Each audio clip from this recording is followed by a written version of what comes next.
everybody. Welcome to episode 8 of God Friended Me, the last Grenelle. Today we're talking about how Miles is literally a prophet now, how Audrey has finally gotten her closure, and everyone just seems to be breaking up. Stay tuned. I'm Maria Menounos, and you're tuned in to AfterBuzz TV, the ESPN of TV talk. Now, let the buzz begin. Welcome to yet another spiritual, soulful Sunday with God Friended Me. We're here holding it down, just the two of us.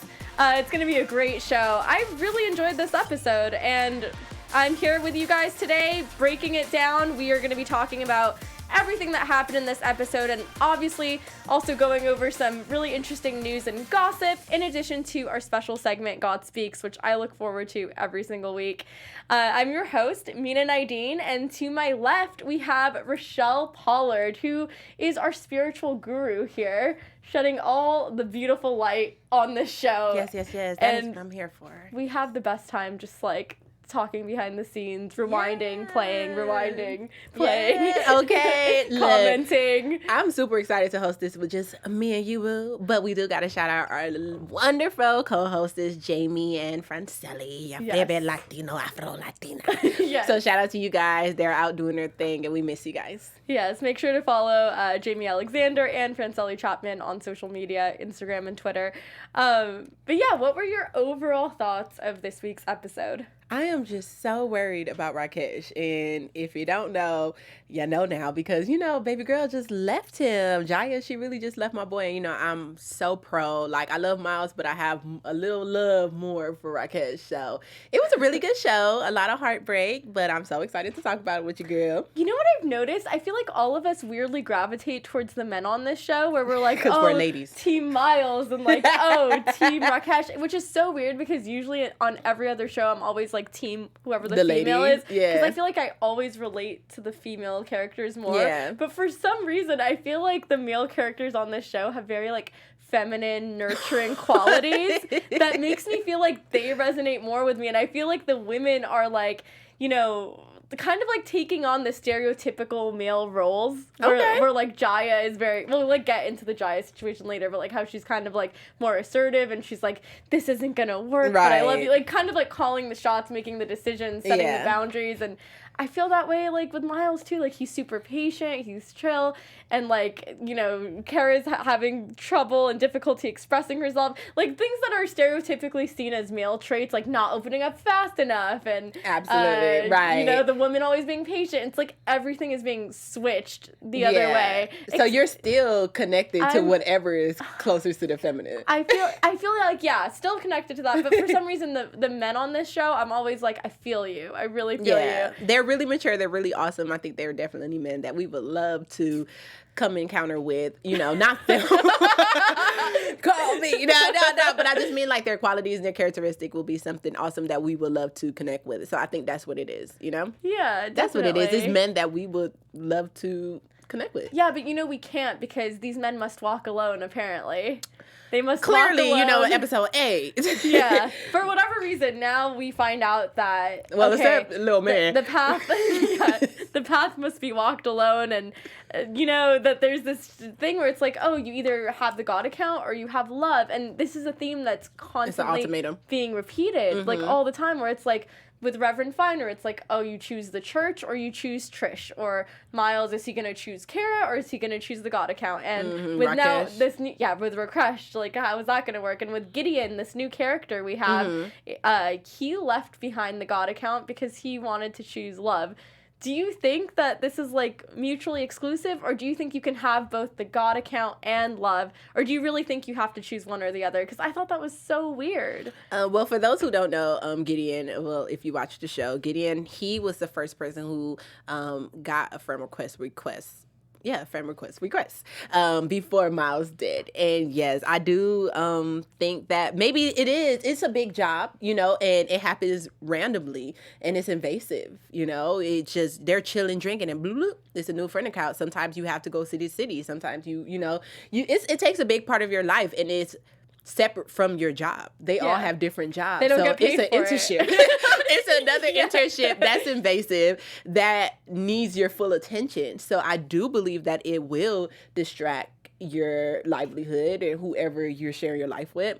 So you may have to come to an ultimatum unless she's or he is down, you know, to go with the ride with you. That's so true. Like, I feel that's why I feel like with Miles and Kara that it can work because they're both working on the same thing. But we'll get into predictions at the end because maybe it won't work. Who knows what God is up to? But it was said in this episode, Gideon said, God is the one who runs the God account. What are you talking about? It's God. Yeah. So, Rochelle, is it God running the account? Who's running the account?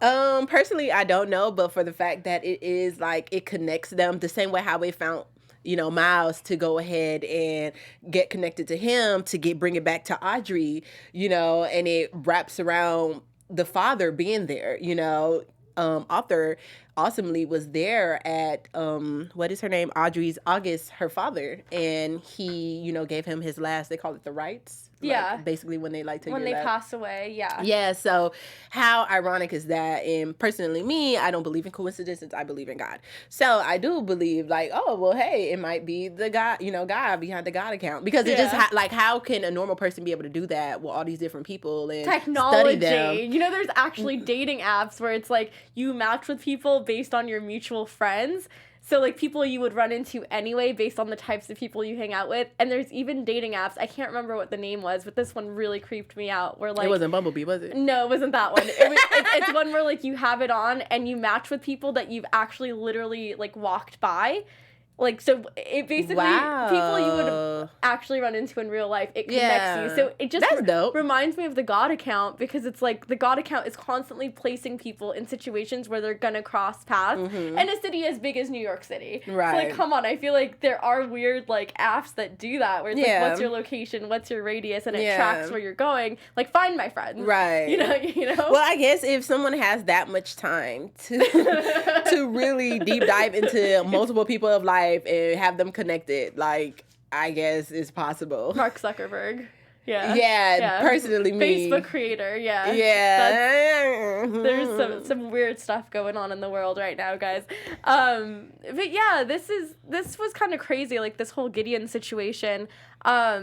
He had one last friend request, and that was when he walked away from the God account. And his friend request happened to be Audrey Grenelle, the painter that we met in Paris, and we actually met her here. And like, it's just such an interesting concept that it's like, okay, everything is leading us back to Audrey. Everyone was connected in this weird way to solve this unresolved issue she had with her father because she never got to talk to her father when he passed. Yeah. Which is so sad. Absolutely. And there's so much backstory there. It was so dramatic. Okay, dramatic was not the word. Okay, like, come on. Like, what was happening? I was going to say, did somebody die? But yeah, so someone did die. Though, yeah. But it was very dramatic, though. But they died, like, 5 years ago. Right. Yeah. Like, okay. But what was your question? I loved, by the way, like, side note, I loved how you were doing the math because it did happen 5 years ago. And you're like, that kid is not 5. That kid is way older than 5 years old. You been at a little brother. Oh my God, I was dying. And he knew everything about her. He was like, "Oh, so you my sister? I heard you lived in Paris. I'm trying to pull up." This was such a fascinating, like, weird dive into what happened between them, and I felt it was like a little soap opera-y, not gonna lie. I was just like, what is going on? This is really dramatic. And to be honest, I wasn't loving the episode in the beginning.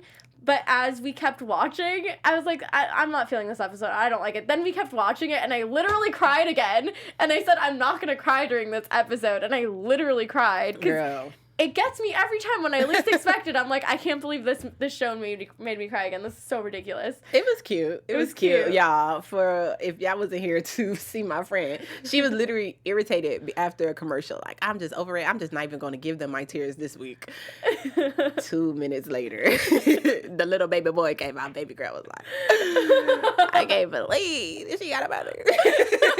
Meaning you are a mess. I know. I'm a Cancer, you guys. This is why this happens to me. But yeah, it was crazy, like, that all these weird things were happening, and then you find out, like, okay, who is the person by her father's side when he was dying. Yeah. Okay, it's this random lady. Okay, who is she? Oh, she was Audrey's professor in school. Right. That's random. Why would her professor at school be here? On his dad's side. Oh, because she fell in love with him because they got introduced. Yeah. And we both had different opinions on this issue, so I really want to dig deep here. Do you think that, you know, Audrey, is entitled to be mad at Madeline Boucher, the professor, for kind of like swooping in, falling in love with her father, and then getting married to him, even though her mom was married to her father before? So where I stand with this is everybody is entitled to feel how they feel, but we are all adults. You know what I'm saying? So it doesn't take one person to ruin a relationship. You know what I'm saying? It's not like she was like, I'm about to really bust down your doors, have sex with your daddy, fall in love, have a 6-year-old. Like, I doubt that's how it kind of happened. I love that you say 6-year-old. I love that was so much shade. That was so much shade. He died 5 years ago. He had to do what he had to do. But it's just like, you know, it takes two to tango. You know what I'm saying? And where I am in my life, you know, and from, you know, my younger 20s, I always looked at my parents as human beings, you know. Of course, you know, you want to look at them as superheroes, but they are human beings, you know. And I believe that let him have his fun, you know. It is okay for her to feel some type of way because, of course, you want your parents to be together forever, you know what I'm saying? But look at your dad as a human being. Look at your mom as a human being. Your mom didn't want to deal with that, so good. Moms, keep it pushing if he did cheat. But I mean, we didn't even get much backstory on how they got together. We didn't get much backstory on, you know, if they were separated, not divorced, you know, like it's just so many different lanes. So I'm not someone who wants to get upset about that. You know what I'm saying? Because I don't understand. And that's grown people business. That's y'all, whatever y'all like, I'm happy with, you know? And that's how it is with my parents to this day. Like, whatever y'all want to do, I'm happy with. I'm just happy that everybody's moving and grooving and having a little bit of fun, you know? I like that you brought that up because it's so true. We don't know what this situation was like with Audrey and her mom and her dad, and if there was tension there before, if they were planning on getting a divorce, if like logistically maybe they were still married but they were done and then this happened. We don't know that. We were just kind of, in my mind when I was watching it, I was like, wow, what a slimy little like man and lady. Like I can't believe. Yeah, you instantly was upset. Yeah. When they had that moment of reconciliation where she was apologizing to her and she was telling Audrey, you know what, I'm not going to tell you. I'm not going to say I'm sorry for falling in love. I was like, hold up, like for 1 second. Like you're not going to apologize for ruining a relationship, having a kid with the person that your student introduced you to. Like I in that moment I didn't empathize with her. I was like, this is horrible. Then the kid comes in, I'm like, okay, it's cool. You did. But I mean, like, it's true though. Which also doesn't make it okay either. I was kind of shocked. I mean, honestly, that's pretty dope that she has a living body and it's a little boy, not like it was a little girl, but so it's going to be so many things that's going to remind her of her father. She has another human being and a little brother. How fun is that? You know what I'm saying? Clearly she doesn't have any kids. She doesn't have no man. You know what I'm saying? So now you have a whole nother relationship, you know, with someone who is yours. It is your brother, your little brother's keeper. So yeah, I'm not mad at that. There was like this part where obviously painting was such a huge part of her life. Clearly. You know, Audrey was going to go into med school. She was a really great student. And then when all of this happened, she kind of quit medical school. We don't really have a lot of clarity as to why, but we know she did. We know that she had a really close bond with her father at one point, and he would paint pictures for her of this beautiful location that they used to visit as kids when she was a child. And that was really sentimental. And just to know the power of art and healing and how she sees the same painting her father painted for her in that room. And for us to find out that it wasn't her father's painting and that it's her brother's painting, I just about lost it. I was like, oh my God, we have a little Rembrandt in the house. Like, right. It was so sweet. What did you think when you saw that and you saw that he was like this really smart child just saying like, have you gone to the Louvre? Have you seen all the paintings? It was so cute. I mean, it just brings me back to God and his promises, as in just like he will never take away something or leave you without fulfilling, like filling it back in. So I think it's awesome. I mean, I don't think it's awesome that she lost her father, but it happened, and it's dope to know that, you know, she has somebody to, you know, now she has a new avenue in her heart, you know, with him that kind of replaces that love a little bit, or not even replaces it, but just like, you know, kind of confiscate for it, you know, like, you know, like, okay, yeah, we know that your father's never going to paint again and stuff, but look at this new avenue of love and, you know, relationship that you will be having with him. And as well, it's just like, you know, it's just, bringing it back to his promises. Like, he would never give you, he would never just take without, fulfilling that, Right. So I thought that was really, really sweet and a really great way for her to grieve a little differently. Mm-hmm. And that's all that really matters, because, of course, we know that nobody can bring her father back. Right. It's just about handling it now.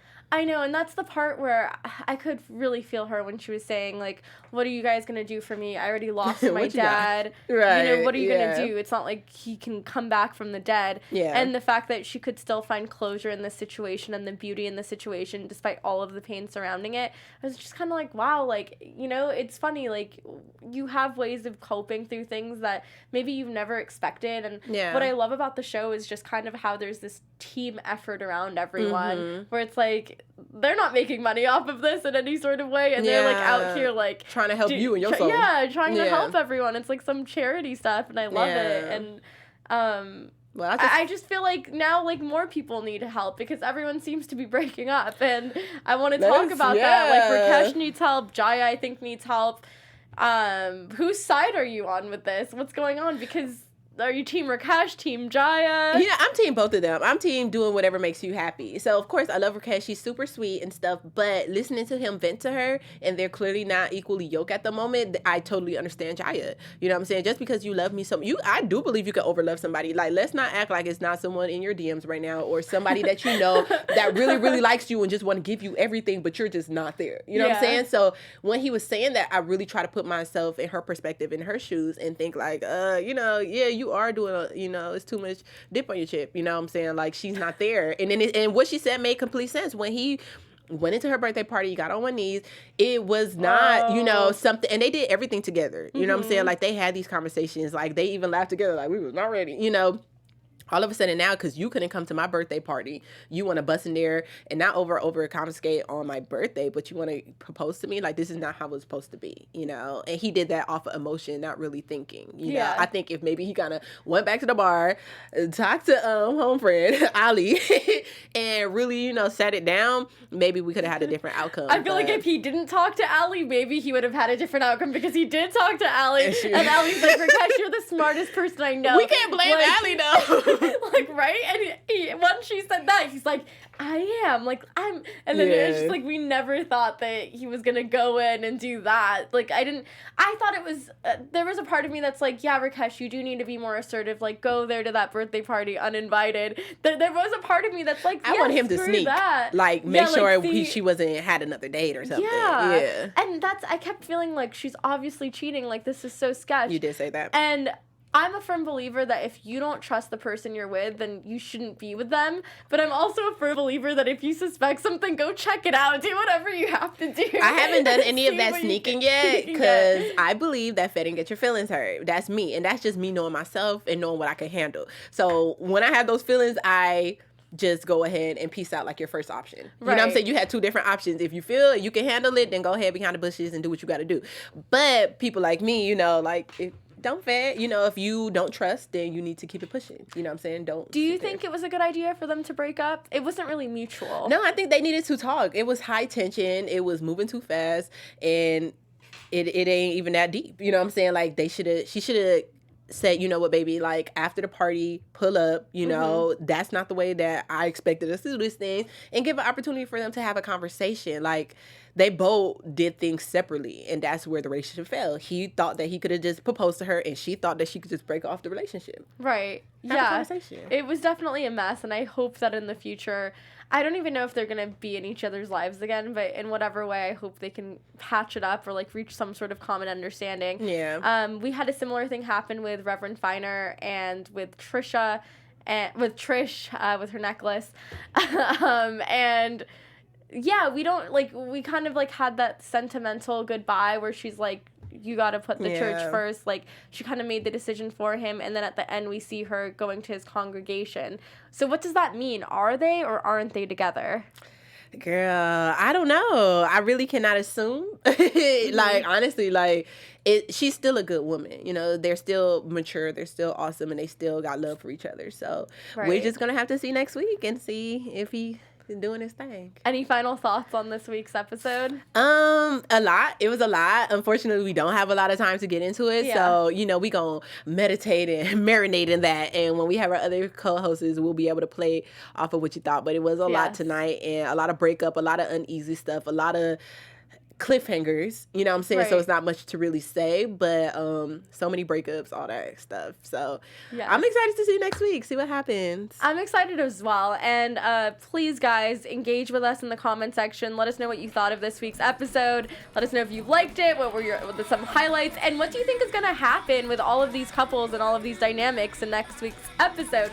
Let us know. We'll get back to you. Where can everyone find you on social media, Rochelle? Hey, friends. You know where you can find me on Instagram, and that's at RoachBaby, RoachBaybee.